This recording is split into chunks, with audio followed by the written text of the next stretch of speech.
Good evening. My name is Donald Wood, and on behalf of Northshire Bookstore, welcome to tonight's special event, a part of the Manchester Community Library's Summer Wednesdays series.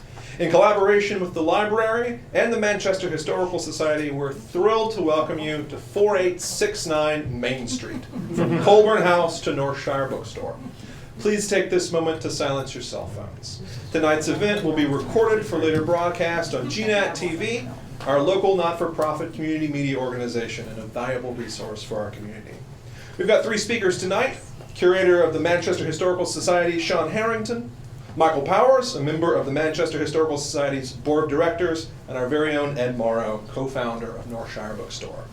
Without further ado, please join me in welcoming first to the podium, Sean Harrington.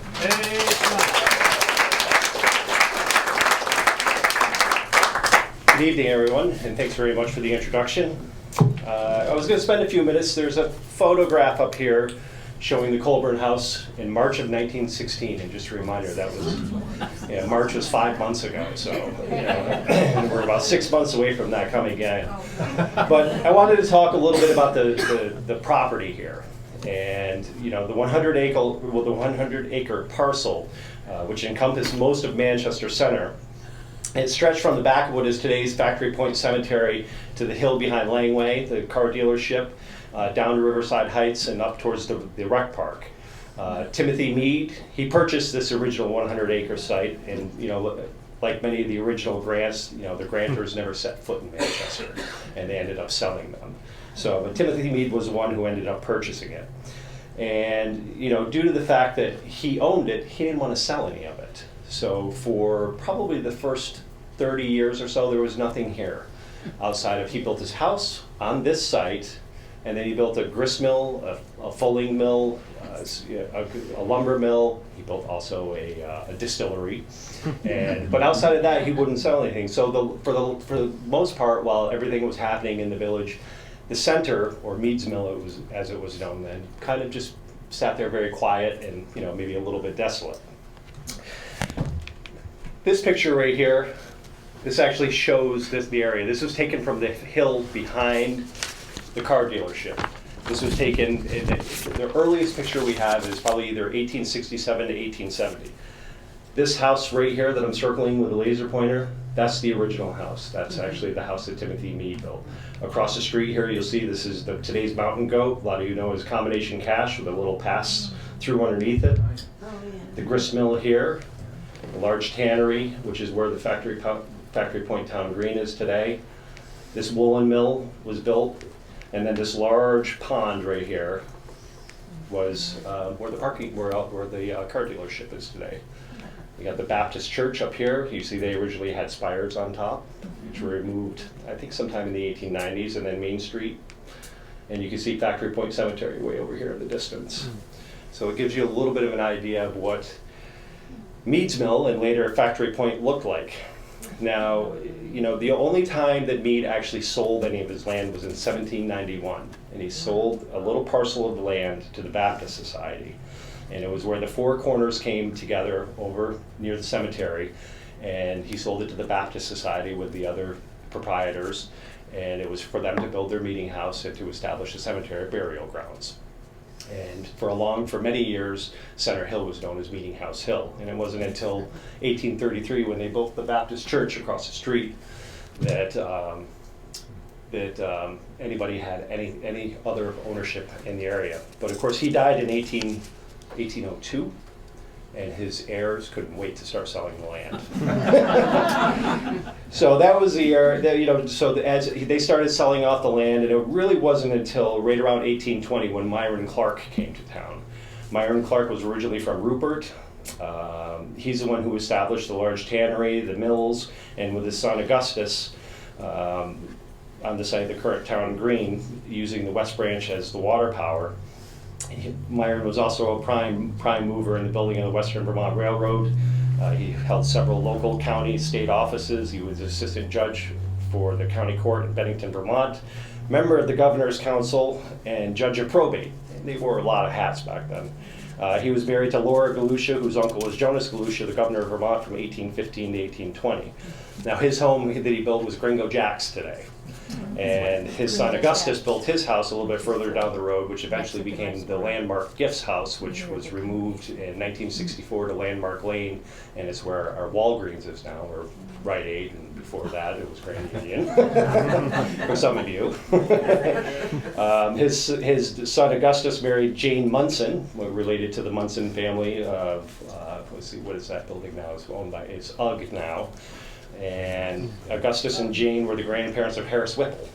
And just to see all the connections that come back together, and that is the Whipple of the Whipple drugstore. And Harris Whipple's collection actually is kind of the cornerstone of the Manchester Historical Society archives. He had saved hundreds of documents related to Myron Clark, both in his legal profession as well as his private and some of his business adventures. It was interesting, down here in the corner is actually is the signature part from the August 1791 when they sold a little parcel, and Timothy Mead's name is here. And like a lot of original grantors, when you look at their things, they only made their mark because most of them were illiterate. But I did want to talk a little bit. Colburn, there really was a Colburn. His name was Mason S. Colburn. They called him the Colonel. He never actually served in the Civil War, but he raised a lot of bounties and was very supportive of the war effort. Eventually, he actually established a militia, which he was named Colonel to, and that's why the name kind of stuck. But he was really a man about town, and both locally, again, within the state legislatures, was involved in just about every civic organization that was established. He married Augustus's daughter, so he and Augustus were partners. So after Myron died, Augustus got everything, and then when Augustus died, Mason received everything. So for many years, the tannery was known as the Clark Tannery. But because he was so popular, when they decided in 1872 to tear down the original meat house and build a new hotel, they were looking for a name, and they decided they would name it in honor of Mason S. Colburn. And right here, so you see the picture that we looked at a few minutes ago was taken about 1870. This picture is taken about 1885. And now you can see here's where the bookstore is, the Colburn House right here. You see here's the Baptist church. Here's that large mill there. This is the woolen mill. Eventually, the woolen mill became Warren's Esso station. It's today the Sunoco station, just down the road here. And of course, the pass-through is still there, and the grist mill. And you can see Factory Point Cemetery. Trees are starting to grow. But Mason died in 1895, and his son-in-law, John Whipple, ended up taking over a lot of the business dealings he had. I just wanted to show you. What's interesting, as we flip back and forth between these two photos, this is great. This is a sandboard map, kind of looking down at the same area when this photo was taken. So you look right here, you can see this large pond is about where the parking lot and the car dealership is. You see here's the Colburn House. Here's the West Branch. There's the mill. You can see now it's the M.S. Colburn and J.H. Whipple grist mill. And the large tannery where the town green is today.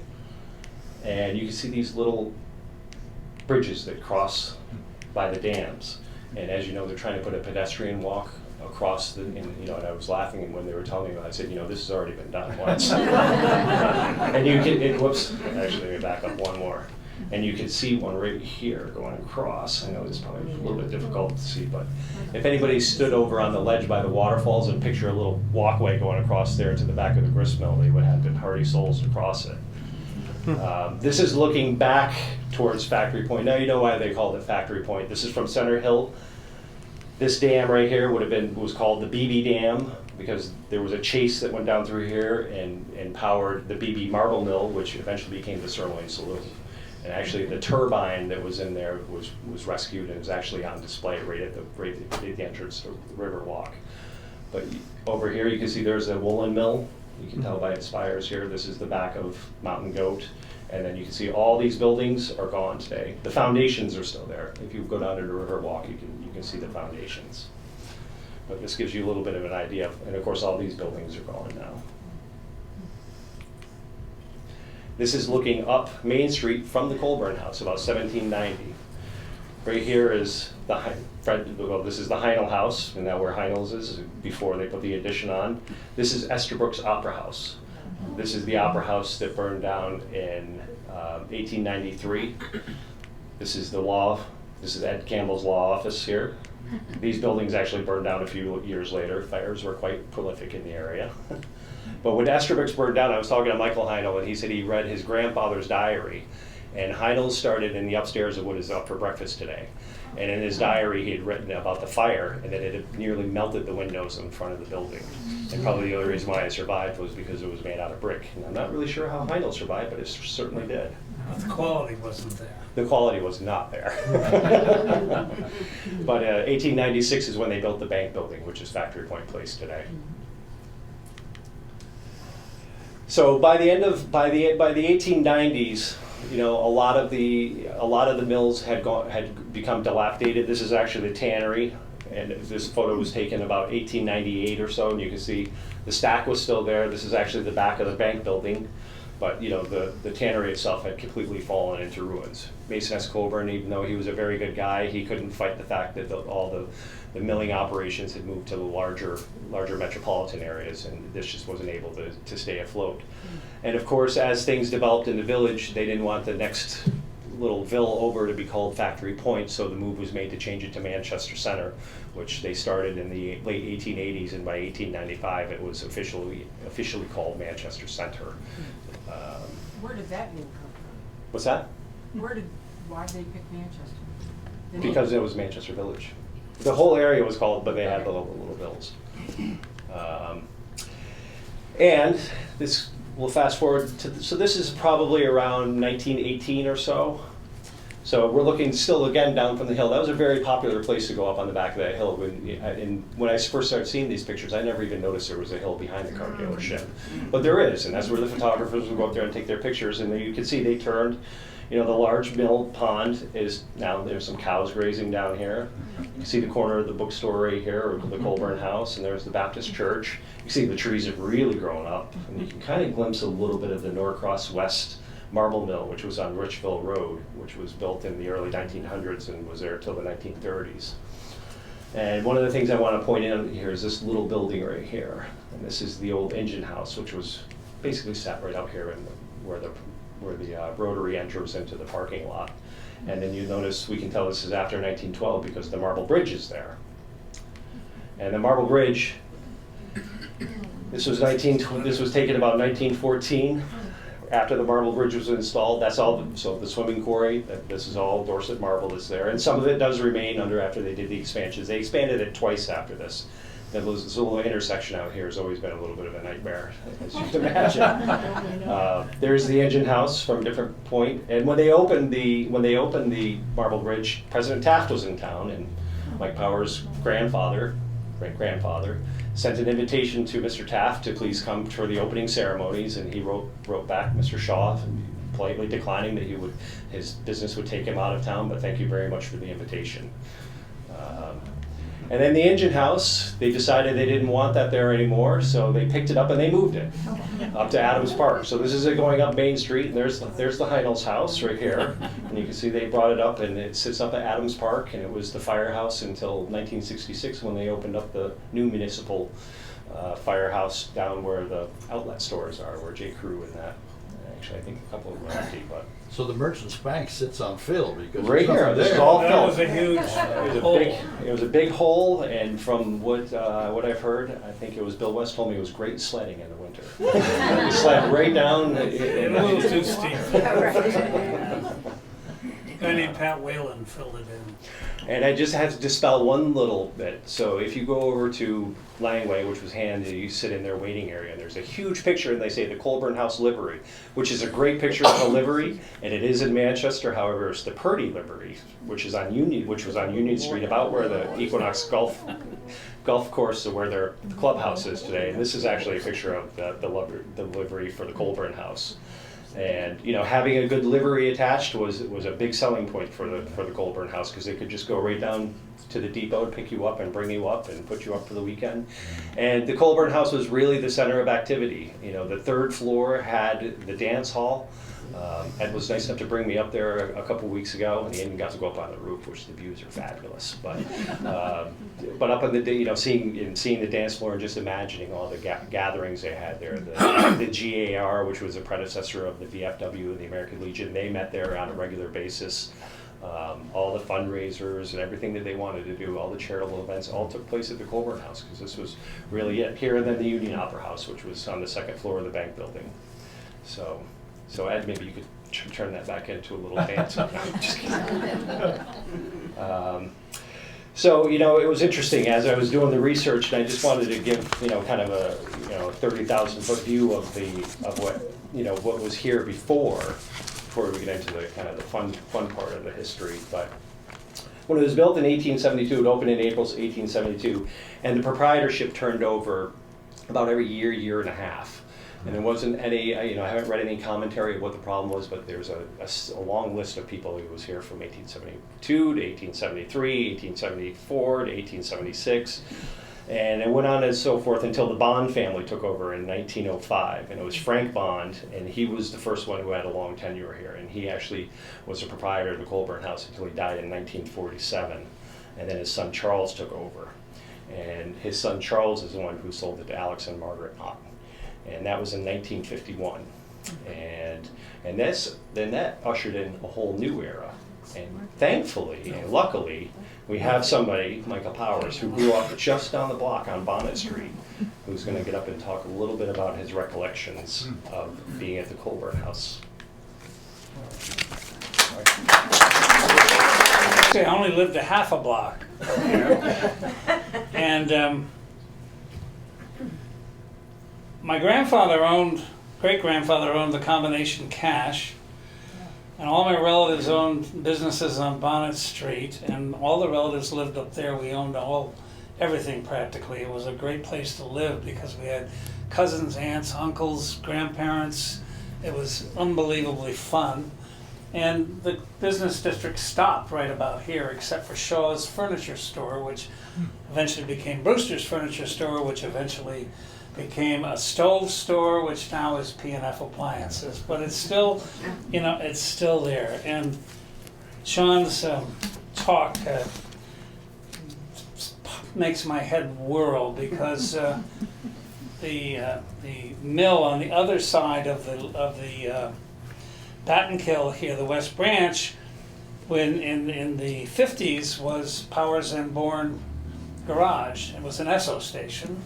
And my father ran an automobile repair business there, and Lynn Bourne was the master of all repairs. If you took it, he could repair it, and if it took a long time, he liked it better.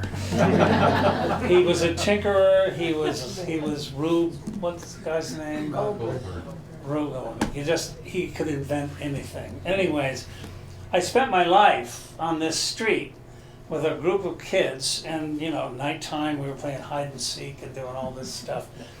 But then I had to start growing up, and that's always kind of sad. But so my earliest memories are when Frank Bond and his wife Tilly, I love the name, ran the inn, and he ran the Chevy dealership behind the inn, and they lived up on Mountain View Terrace, and they were kind of hoity-toity, they'd done well in life. And they had an ice cream shop right down underneath, next to the jewelry store over here. I think it was called the Humpty Dumpty. I'm not positive. But you could enter it from Bonnet Street. You didn't have to go through the hotel. Just go in there and get ice cream. So my earliest memories of the Colburn House are going to that beautiful little ice cream parlor. And that was right next to a Pop Bachelor's watch repair shop, which is now McQuain's. And you entered it from the sidewalk going up Bonnet Street. Pop Bachelor's house formed part of what we're sitting in today. And when I was a kid, there was a house here. It was set back from here a little bit. And it was Pop Bachelor's home. And during World War II, his daughter, Marjorie Batchelor, Cooley, and her 3 children lived with them. A lot of people moved to the country during World War II. The husbands were at war and in the war, and they moved in with their parents. And I was a very good friend with their son Neil Cooley, who's just a great guy, as I recall, and then disaster struck in the late 40s when he was at Lake St. Catherine and was either pulled or fell off from a dock at Lake St. Catherine and drowned. And I remember that as a child, Neil Cooley's not coming back, and I found it shocking. How could that possibly be? It was all the process of this growing up that one does over time. The Batchelor family, just to digress a little bit, was a very prominent member of the Manchester community. Ed Campbell's father was James B. Campbell, and the middle name was Batchelor. And they ruled the roost around here, the Batchelors. They were part of the Munson family. They were the aristocrats of old Manchester, and they were something to be dealt with. Now, during the time that this hotel operated in the late 40s, early 50s, there was a housekeeper. Now, my talk is a little irreverent, I'm sorry, but I can't help it. There was a housekeeper here named Mabel Stannard. She was rather short and very plump. And every night she walked up the street and she carried 2 bags and she kind of teetered like this as she came up the street. You could hear her go chip, chip, chip, chip, chip. And Bernie Connell, who owned the car dealership, which is now our little beautiful park down here, lived on Bonnet Street across the road from our house, and he was a local car dealer and Manchester Motors, and he was sweeping his walk one evening when along came Mabel, trip trap, trip trap, trip trap, with her bags going like this, and he was a quintessential laconic Irishman. Originally from Dorset, but he was a Manchester guy. And he said to Mabel, always being gracious, "Mabel, how are things going at the Colburn House?" And her response was just so enthusiastic, as he told it. It was a classic. She said, "Oh, Mr. Connell, the dining room is doing quite well. And you know, Easter's going to come on Sunday this year. And I think we're going to get a lot of people in for dinner." And I think Bernie just looked at her and just chuckled. What could you say to that? Easter's going to come on Sunday. Hallelujah. Anyways, and I guess they did have a good Sunday dinner on Easter, probably. At some point, I would guess in the early 50s, Margaret and Alex Nothey acquired the ownership of the inn from the Bonds. Mrs. Nothey was Tony Perry's mother, and later, and Tony, as you may know, developed the Five Flies and the Sirloin Saloon. Now his father, Parker Perry, Mrs. Nothey's former husband, owned and operated a famous inn in Stowe known as the Yodler, and so they were really immersed in the Vermont innkeeping business. Alex Nothey was the brother, and if you can follow this, I hope you can, of Scott Nearing's wife, Helen. And Nearing was, as many of you may know, was an intellectual and a vowed socialist of quite some fame who had fled the Philadelphia area to move to Vermont to be back to nature. And he owned, and I believe he constructed a complex near Stratton known as the Stonehouse, and on the back of Stratton Mountain, and that was later occupied by Pearl Buck. When it got to be too populated around here, and Stratton began to emerge, as a mountain, as a ski area, that was too busy for Scott and Helen, and they removed to Maine, where Scott and Helen ran a farm where people would go and sit at their feet, do their agricultural work for them in the fields, and listen to his socialist theories, and he was a guru. And he died, a very famous man. Back in the days of the red baiting, he was suspect, but he finally outlived that, and he established that he was a real intellectual. And just interesting for those of you who know it, Bubsy Tuttle's mother, Alice, was also a sister to Alex Nothey and Helen Nearing. So whatever goes around, comes around, and as you may know, Bubsy's family ran a place called the Red Doors, which is now Bistro Henry's. So, these things just keep going around and around. Now, the Nothies transformed the sleepy old Colburn House into one of Manchester's year-round main inn, long before the arrival of motels. There weren't any motels here, or one or two at the most. But there was no other place to eat in Manchester than the Colburn House, or maybe the Town Tavern, which became Grabbers. So they emphasized their dining room, which during the winter just filled up with skiers. Saturdays, Fridays, Sunday evenings, skiers and the local Gooderai appeared.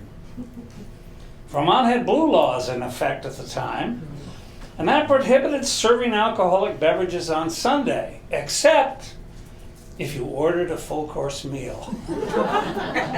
Skiers were tricky people. They said, we're not going to worry about this. They would arrive 1 o'clock, sit down in the dining room, order a meal, and then they'd say, hold the food. And they'd order rounds of drinks, one right after the other.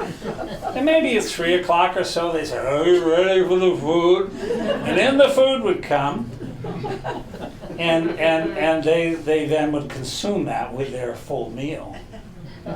Guests were not allowed to walk with a drink then either. You had to have a waiter or waitress carry the drink from table to table. You couldn't get up from this table and go to that table. You had to have somebody carry. And a lot of times restaurants were closed down back then because people were walking around with booze in their hand, and that was not permitted in Vermont. No. All right, that kind of thing. Skiers found a way around everything, and as I said, early ordering their meal, then asking the waitress to hold it, and then order several rounds of drinks, and then consume the meal. And then to aid in transporting these partying skiers back to New York, the Vermont Transit bus would stop right at the steps out here. And the drunks and inebriated skiers would pile out of the door into the bus, sleep all the way to New York, and life was good. It was a funny thing. A nice, sleepy, safe trip to the city. And where the ice cream parlor had been located, the Nothies installed a great little bar known as the Knothole.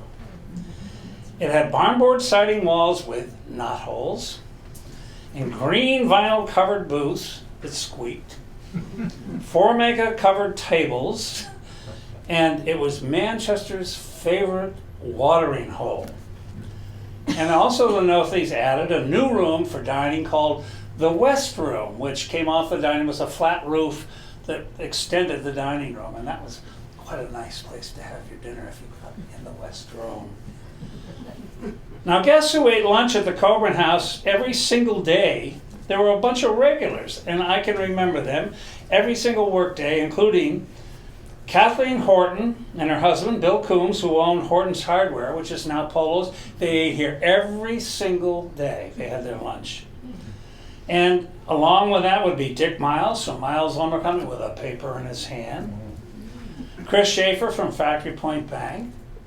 Lee Perkins and crew from Orvis when he got here. And then Paul and Catherine Reed, who owned the Morrow's house. And Catherine Reed's father, I think it was her father, had been a president of Factory Point Bank. His name was Roberts.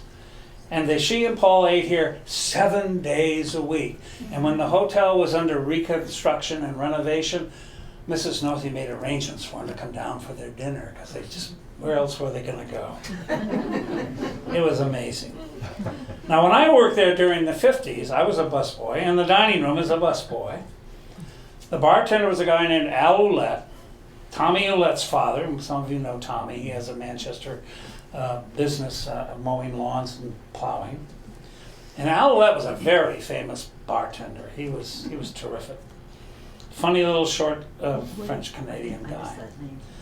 And it was a perfect place for a 3-martini lunch. You came in, you had a bunch of drinks and maybe some lunch. And perhaps after lunch, I'm sorry to say, maybe an assignation on the second floor.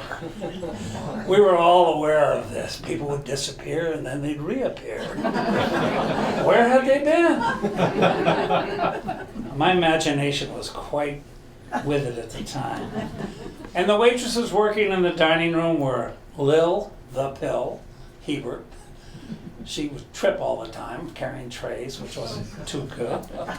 Rita Tatro, who was, June, and her sister, who are big historic people.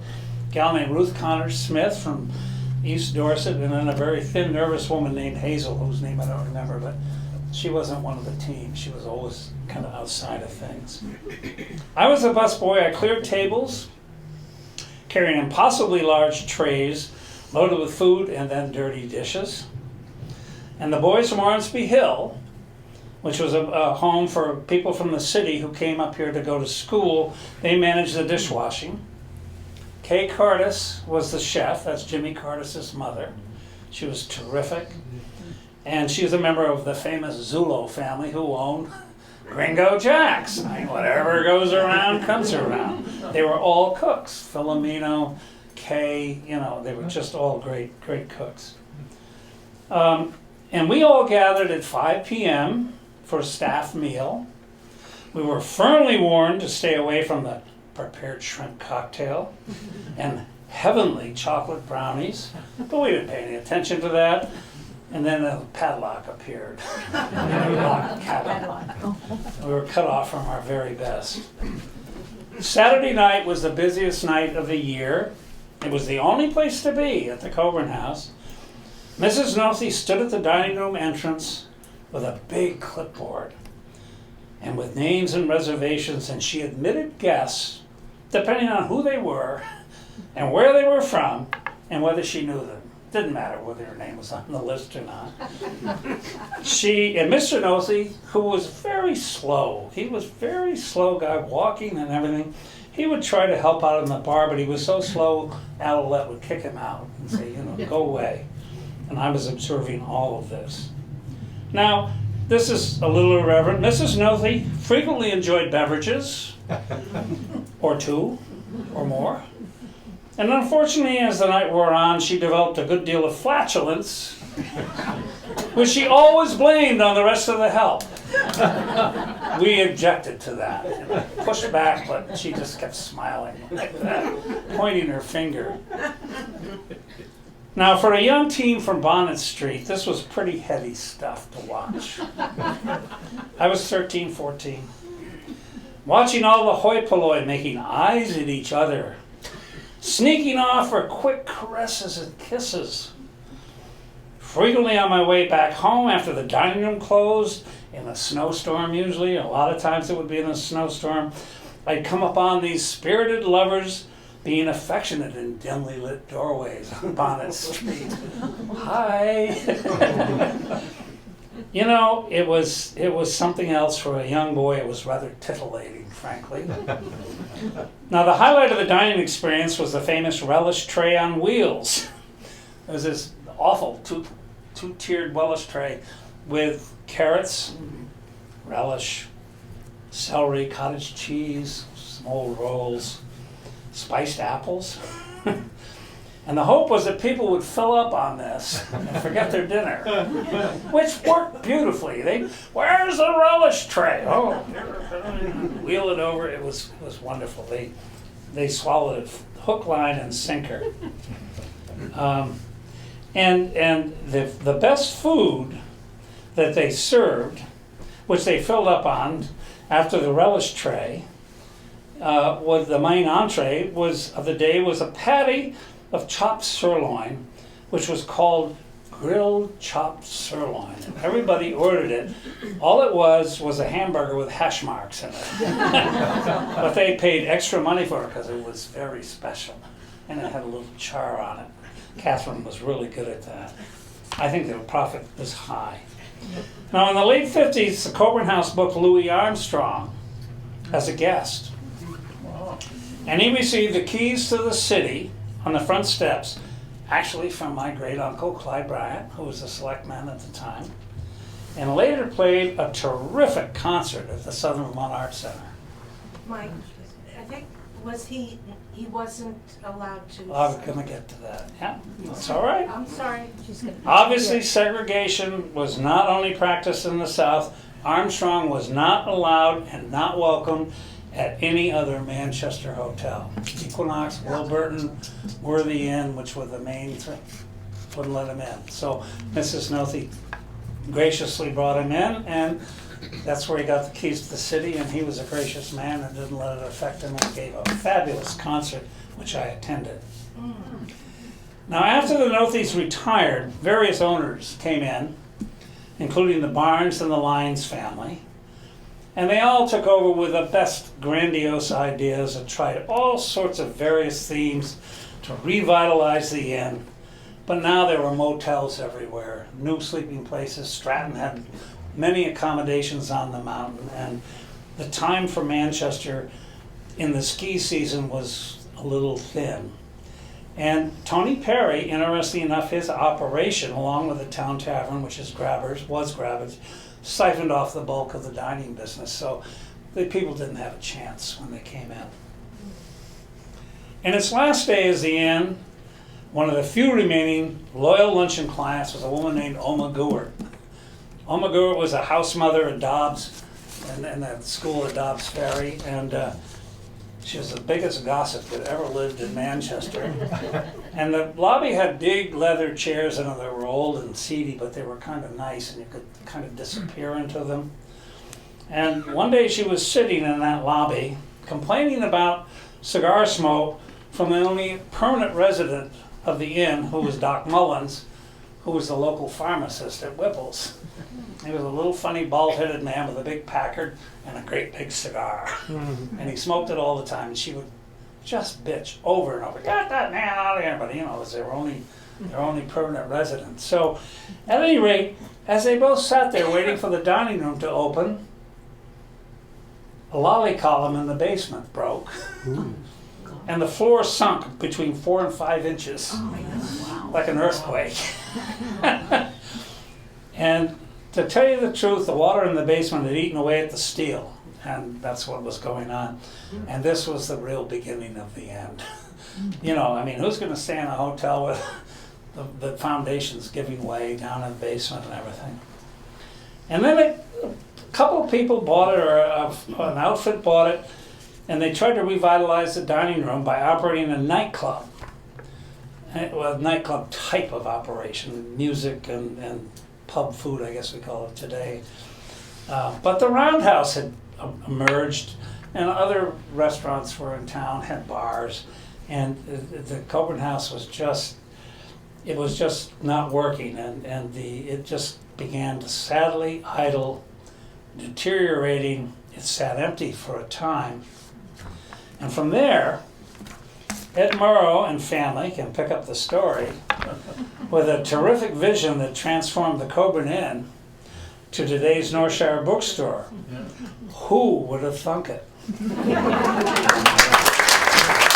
The Lyons were the name of the last people, no, the second to last people to own the Colburn Inn. It was a sad place when we arrived, and our store was across the street in a one-story building where the Berkshire Bank is now.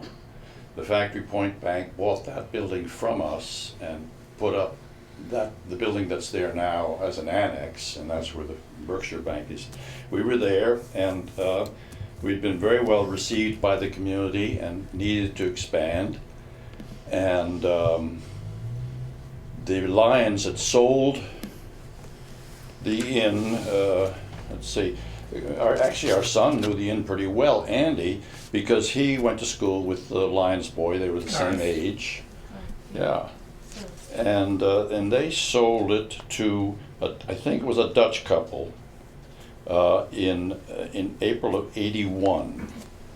And the Dutch couple stayed a few months, maybe a year, and then it was absentee management. And it had a very popular bar, but the rest of the place was run down. I guess there were still kept the rooms. There were people who still rented rooms, but it was absentee management, and that's never a good idea. And it closed and was in bankruptcy for a period of time, and we bought it in an auction, a bankruptcy auction, in '84.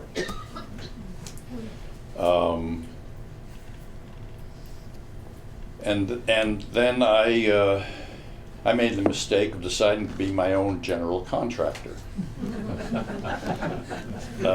So it took a year and a half to get it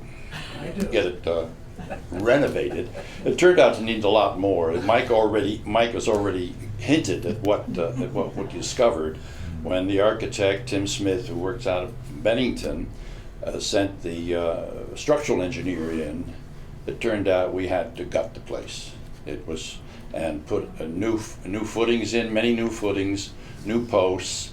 If you look carefully on both the seating area of this cafe and downstairs in the main aisle, if you look at the beams, you'll see that many of them, the posts that are holding up the beams, you see many of them are new, and one or two are from the old mead house that you saw. And they're hand hewn. You can tell they were the old ones because they're hand hewn. That was built before there was a mill here. So elements of the meads are still in the building, but we had to redo it from foundation to the top. All sorts of reinforcements to hold the snow and whatnot. It was the structural engineer was surprised that it hadn't fallen down. It was snow, even though some customers sat around and nearly sunk it just by themselves. When we started to we had a crew, and I had a good friend who'd been doing odds and ends for us in the other store, built a lot of our fixtures, built an outdoor enclosure for the winter time, so it was an air brake, John White, and he was our foreman. And some of the things that we found as we were taking it apart was the dance floor was up on the 3rd floor. And it was one big room. The full expanse of the building was the dance floor, except for the staircase that came up. And centered in the rectangle were 2 bottles. And the plaster you see here was actually the plaster of the ceiling. So they're skimmed coated.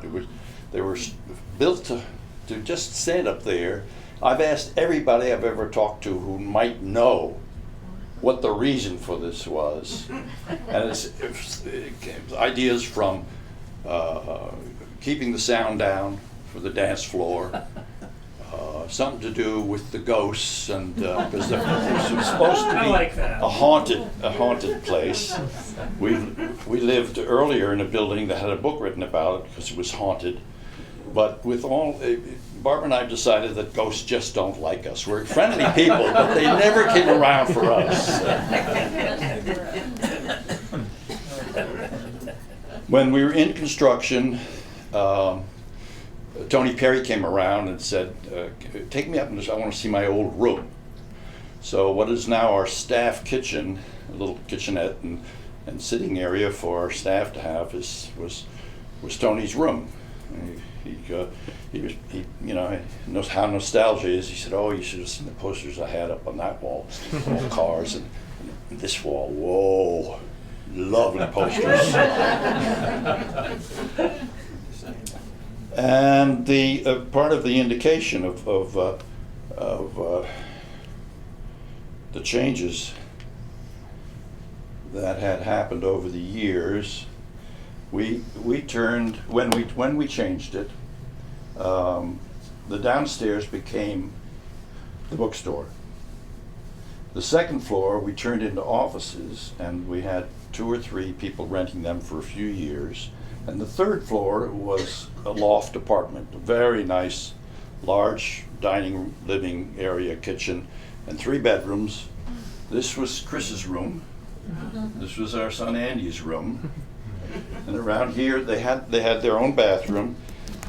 The building had some, when bathrooms were put in, they put in a few extra windows, the little windows that are not in most of the photographs that you see. It's only you have to catch the right period of time for the photographs. We just took out this window when we were doing the siding.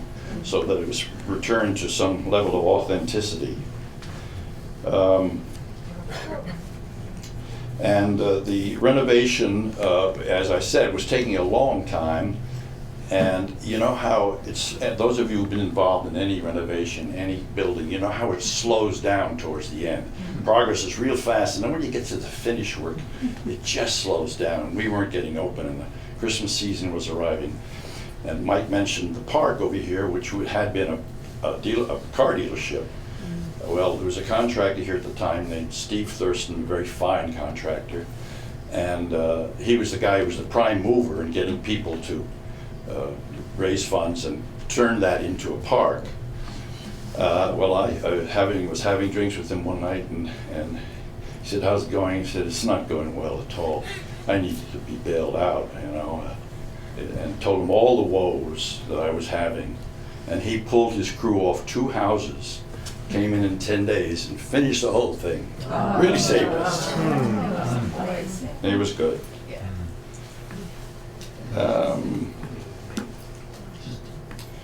So that's the story of the main building, the Colburn building. Below us, this is a brick building. Below us was P&F Appliances when we were here. Imagine an appliance store in this little space here. They're now, of course, up the road. And there was a building behind this. You can see bricks are on the wall. This is all brick building here. And behind this was a small house that Mike mentioned.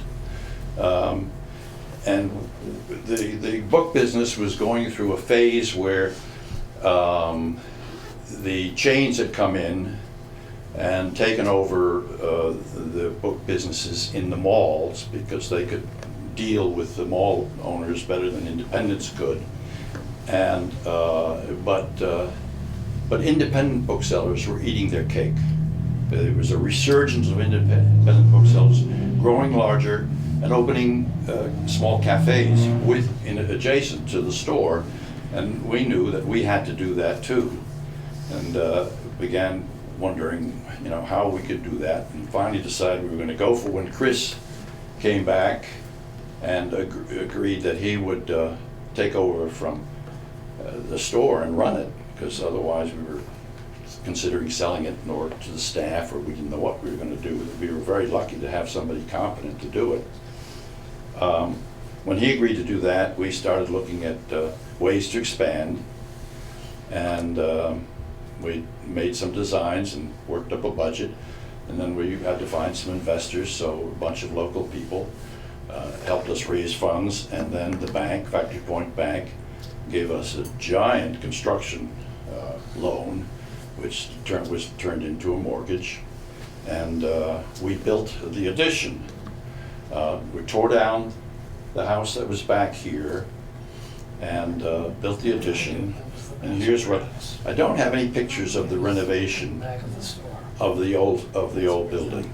We do have them, but you know what happens with files? They're in a box someplace, and you go through the boxes and you start reminiscing about, oh, it takes you hours to get through a box, but it's not the one you wanted. So here's the beginning of the construction. This is where we are now. We're with if right here, half of you are in that ditch, and the rest of us are behind this place right here. And that's the old Colburn. That's the Colburn with you see plastic sheeting and whatnot, plywood and plastic. It was open to the elements. We tore down the building and we're digging it out, and that's our longtime children's book buyer and sidelines buyer standing there.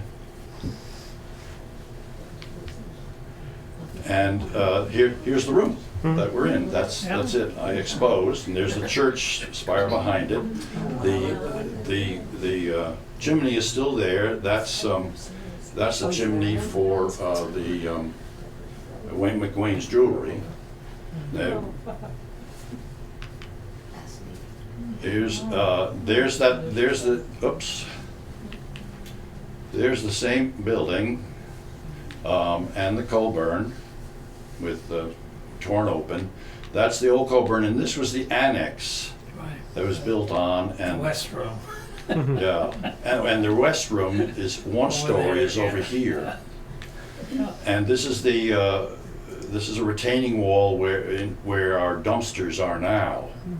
So you see, we're down pretty low, below the flood line, and there was in the Colburn Inn, in the very small element that was the basement where our furnace is, there was a continual stream running through. The small stream, maybe 6 inches wide, running through, and the water table comes down the hill. It's going downhill like this, and the water table ran. So we had 3 pumps pumping water out of this ditch all the time until we get it built in, filled in, and now the water's we got diversions, piping diverting away, and that stream in the Colburn is dried up because all the water's being diverted.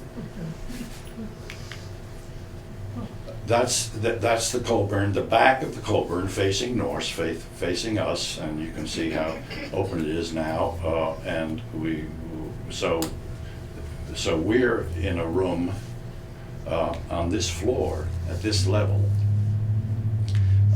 And it was built, we built the new part.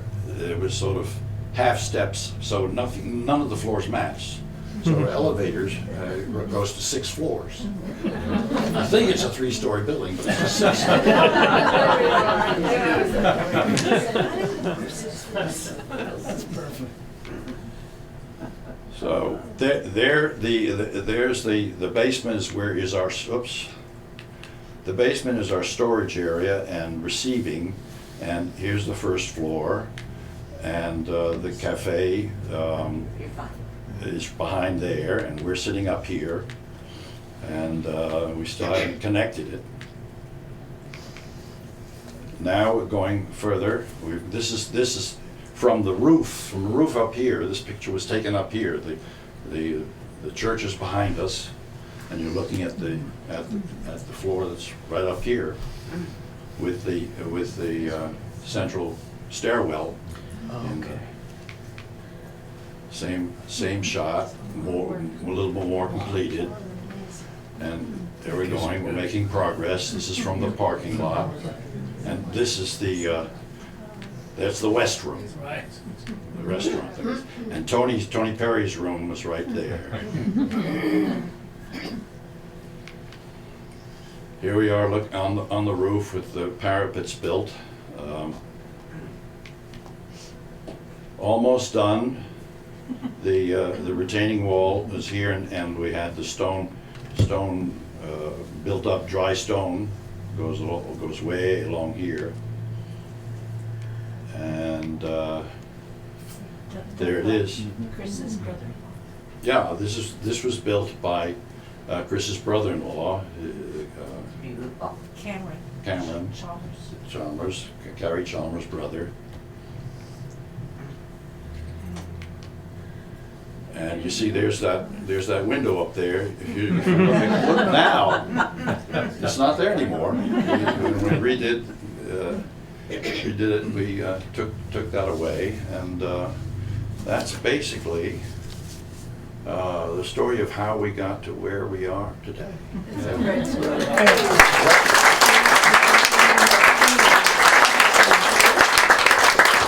Ed, I remember you telling me, after you bought this, you bought Harvey Brophy in here, Oh, yeah. and said, what should we do to start? And Harvey said, get an axe and cut the wiring. That's right. That's how bad the place was. One of the advantages that Mike has in telling stories is he grew up in a town populated by the most interesting people. Harvey Brophy was one of them. He could tell a tale, and he worked so fast. And I've heard young people tell me who were trained by him, they'd get up to get something, and he'd say, "Don't go for that now. Finish that. You're going to go get. Never take. You're going to have to take this back later on. Take this now. You're going over there to get it. Take this with you because you're going to have to come back to get it if you don't." Very And his efficient guy. son-in-law works for for us. Yeah. That's right. Well, Ben. Ben, yeah, that's right. Ben Parker. Ben Parker, He's your IT guy, isn't he? our IT guy, came to work for us decades ago, and he was Harvey Brophy's son-in-law, married one of the One of the four girls. four girls. So there were so many interesting people involved in getting this building back in shape. Did anybody have any questions? Yeah, Axel? The stairs coming up, the metal stairs, are they original? Now, that's an interesting story. As I was looking at budget, we had a good contractor and a good architect designer, and the contractor they knew each other very well, and he'd say, oh, he always designs these things, they're so expensive. And I said we wanted a grand stairwell, and he had this really lovely wooden stairwell coming up and with the right railings and whatnot, but it was $128,000, and my contractor said, just tell him to redesign it and get it down. It doesn't need to be anywhere near that. So he redesigned the stairwell, and he got it down to $85,000. And the contractor said, no, he should cut that in half, almost. So I go back and tell him this again. By this time, I'm researching stairs to find out why they're so expensive. What is this with the design thing? And I come across these marvelous metal stairs made for putting outside, cast iron, and 6 feet long, 5 feet long, I think. And they're just good looking. And I called up the manufacturer, who was in Toronto, called an interesting name, Steptoe and Sons. And I said, can you fuse two together so that you could build a wider stairwell for putting inside? And they said, sure, we could do that. So I sent him the plans and said, could you give us a quote? And he called back 10 days later and gave us a quote. $28,000. Before I hung up, I said, is that U.S. or Canadian? And it turned out to be Canadian, so it was 80% of that. Oh my God. So What a deal. The stairs were a fantastic architectural aesthetic addition and a great saving. Yeah. Oh my God. It's a great stand, it's a great stand. Everybody loves it. They're old. I know. And custom, do you live design? So is there any other questions about, some for any about I the just town, had a- but for Mike? Well, when you went to the auction, bought this at an auction, was there anybody else bidding on this place? Well, that's interesting. I don't know if Barbara was there. I had Was there? the business we were in. It was really a cottage business, the book business at the time. When we came in, there were 3 bookstores here, and they were typical of bookstores around the country. The department stores in many towns would have the main bookstore, and they were always hardcover books only, just hardcover books. If it was a university town, they'd often have a quality paperback store, and then in the 5 and dime stores and the bus stops, you could get the pocket books, which were an invention of Simon & Schuster during the war for the GIs, and everybody copied them. And they were separate channels. They didn't mix. And we were thinking, books are books, we should mix them. And that's what we did, and at about the same time, we had many other couples and new people coming into the business saying the same thing, we should mix them. So it was sort of a wave that happened, and we had to threaten legal action to the pocketbook distributors because they didn't want to sell to us, they had their own channels. And we made them sell to us. All of this is Was anybody else bidding on? It was such a cottage industry that I had a business background, and I got involved in the Booksellers Association, and we had a school for booksellers, for new booksellers, which was largely devised to wake up people to what this was and to send them away. They shouldn't try it. Give them a sense of the business that they had to go through. They loved books. So I was teaching at one of these booksellers' schools, and Joe Day, our lawyer, did the bidding. So in the middle of a class, I get a call that we own the Colburn. It's all After yours. the class, they were all very happy.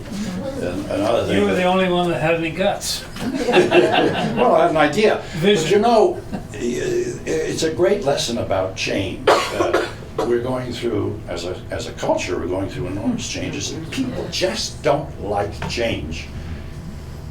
We got warned from across the street when we were talking about this. We ask people and we tell people we're planning. Oh, don't do. Oh no, people won't cross the street. Come to me. A disaster. People just hate change. Every time we make a change, people go, no, and then they love it. That is interesting. Yes. When did you start the original bookstore in Manchester? Barbara and I moved up here in 1976 too, and we bought a building that had been owned by Kimball Martin Real Estate, and turned that into the bookstore. And we lived underneath the store, in a very small apartment that looked out over the river in the back. And I recall that you had not any background whatsoever in book selling and the book business. How did you make that decision to first come to Manchester and second of all to come? We spent 2 years looking. I knew We that. really researched it pretty exhaustively. And that's an interesting tale. I had been working on Wall Street. I knew due diligence. I knew how to investigate, research a business. We researched it carefully. Barbara apprenticed with a bookseller in Chappaqua, the second story, and whose owner was president of the American Bookseller Association. And as we were researching, we became very certain that this town, we did exhaustive study. You know, there were 11 dentists here at the time that I was doing it. And we learned that 7 or 8 of them were shingles from New York metropolitan period who wanted to write off some of their country home stuff. But there were three auto dealerships in town. It was a busy place. And it had 3 bookstores, so that was a good indicator. But none of them were really servicing the community properly. And so we knew we could put 2 boys through college here. We made one serious miscalculation, happily.